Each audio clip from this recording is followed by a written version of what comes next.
Assalamualaikum warahmatullahi wabarakatuh.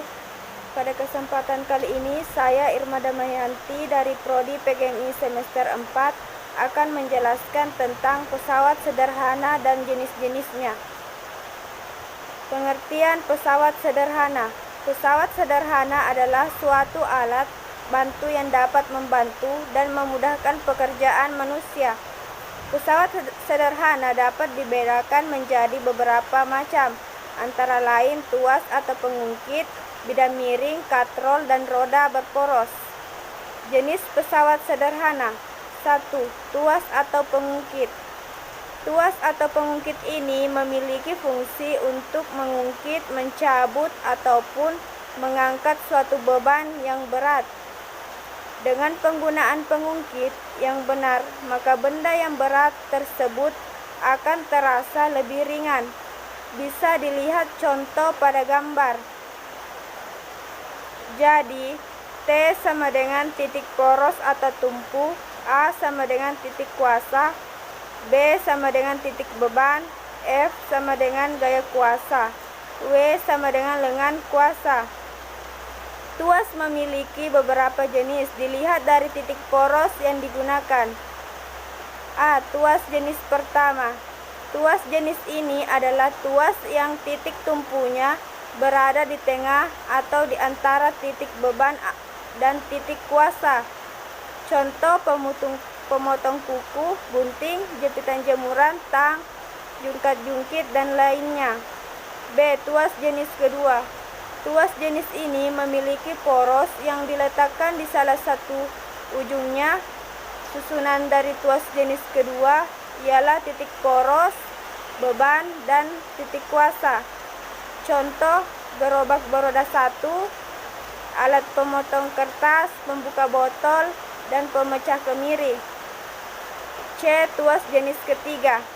Tuas ini memiliki bentuk yang mirip dengan tuas jenis kedua, di mana poros berada pada salah satu ujungnya. Yang membedakan ialah susunannya. Susunan tuas ini adalah poros, kuasa, dan beban. Contoh, sekop, sendok, garpu, dan lain-lain. Kedua, bidang miring. Bidang miring merupakan jenis pesawat sederhana yang memanfaatkan alas yang berupa miring untuk memudahkan penggeseran benda atau mengangkat benda yang berat. Bisa dilihat contoh pada gambar. Jadi, S sama dengan jarak lintasan disimbolkan huruf M. F sama dengan gaya disimbolkan huruf N.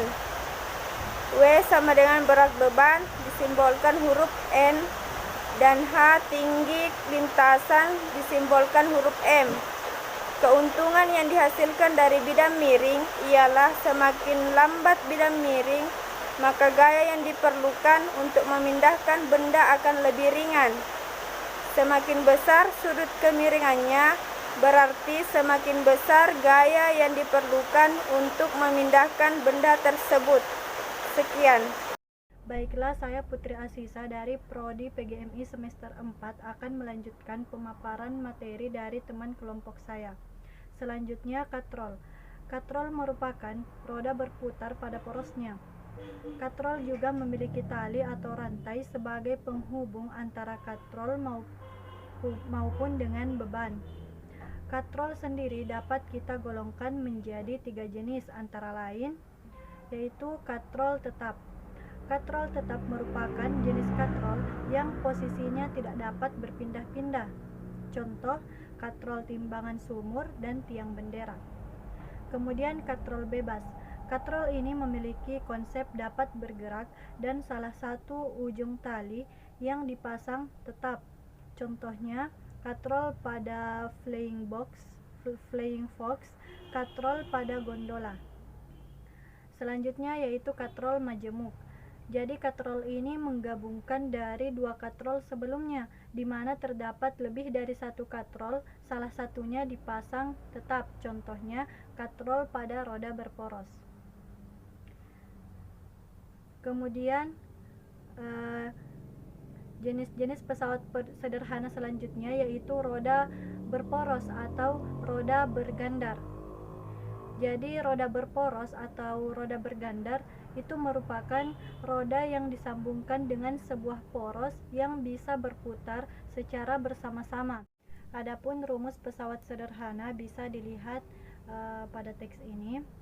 Jadi keterangannya itu W sama dengan beban, L sama dengan panjangan dari poros, F sama dengan gaya kuasa, K sama dengan kemiringan bidang, H sama dengan tinggi bidang miring, dan S sama dengan jarak bidang miring. Nah, setelah kita memahami semua materi dari pesawat sederhana, kita masuk kepada contoh soal pesawat sederhana. Jadi bisa kita lihat gambar ini. Nah, soalnya itu jika gaya yang digunakan untuk menggeser benda tersebut adalah 50 N, maka tentukanlah keuntungan mekanis dan berat badan.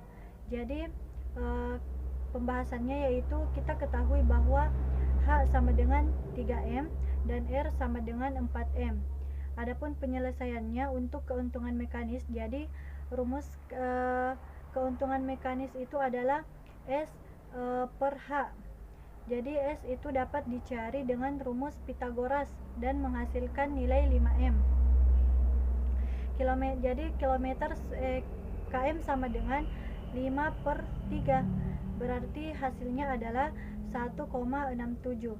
Jadi keuntungan mekanis bidang miring tersebut sebesar 1,67. Kemudian untuk mencari berat beban, rumusnya itu W sama dengan km dikali F. Jadi W sama dengan 1,67 dikali 50, hasilnya adalah 83,5 N. Jadi berat benda pada bidang miring tersebut adalah 83,5 N. Sekian pemaparan dari kelompok kami, kurang dan lebihnya mohon dimaafkan. Assalamualaikum warahmatullahi wabarakatuh.